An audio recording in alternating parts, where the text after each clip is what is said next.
Hello friends, welcome to our channel DD style. Today நம்ம பார்க்க போகிறது சிம்பிளான ஒரு கேப்சிகம் கறியும் டக்குன்னு 5 மினிட்ஸில் செய்கிற மாதிரி ஒரு கல் தோசையும் தான், எக் தோசையும் தான். ஃபஸ்ட்டு ஒரு கடாய் வச்சுக்கோங்க. அதில் தேவையான அளவு ஆயில் விட்டுட்டு அதில் கேப்சிகம், ஆனியன் அண்ட் டொமேட்டோ எல்லாத்தையும் ஒன்றாவே சேர்த்து வதக்கிக்கோங்க. நல்லா வதக்கணும், எல்லாமே நல்லா மேஷ் ஆகணும். நல்லா மேஷ் ஆனதுக்கப்புறம் அதில் கொஞ்சமாக சால்ட் ஆட் பண்ணிக்கலாம்.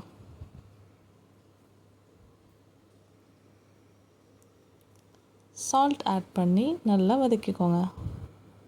ஒரு 2-3 மினிட்ஸ் கிட்ட நல்லா வதக்கிக்கோங்க. இப்போ நம்ம கொஞ்சம் இதில் டர்மரிக் பவுடர் ஆட் பண்ணிக்கலாம்.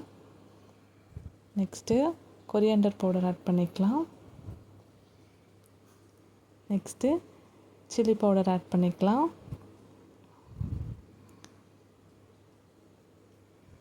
நல்லா வதக்கிக்கோங்க.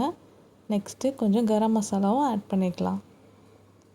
எல்லா பவுடரையும் ஆட் பண்ணிவிட்டு நல்லா வதக்கிக்கோங்க. மறுபடியும் ஒரு வதக்கிக்கோங்க.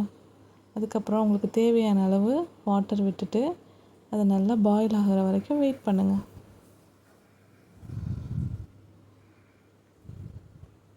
இது பேச்சுலர்ஸ் கூட டக்குன்னு செஞ்சிடலாம். 5 மினிட்ஸ்லேயே ரெடி ஆகிடும். நல்லா பாயில் ஆகி ஒரு 5 மினிட்ஸ் குக் ஆகிட்டு விட்டுருங்க.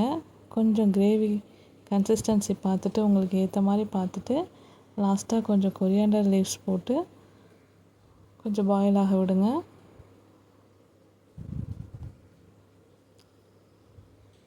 நம்மளோட சிம்பிளாக கேப்சிகம் கறி ரெடி.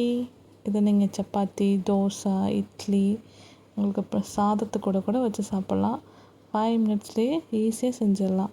நெக்ஸ்ட்டு எக் தோசை எப்படி செய்யுதுன்னு பார்க்கலாம். தோசைக்கல் வச்சுட்டு மாவு போட்டுட்டு தோசை பேட்டர் போட்டுட்டு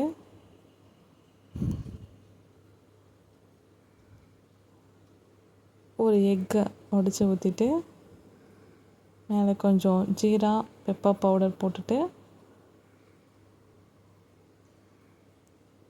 அது கூடவே கொஞ்சம் சால்ட்டும் ஆட் பண்ணிவிட்டு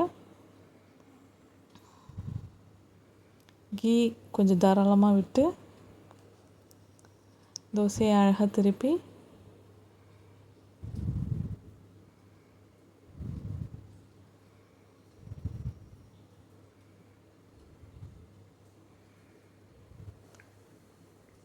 நம்மளோட கல் எக் தோசாவும் ரெடி ஆகிடுச்சு. இப்போது நம்ம கேப்சிகம் கறியோடு வச்சு சர்வ் பண்ண வேண்டியதுதான். இது மாதிரி செஞ்சு பாருங்கள்.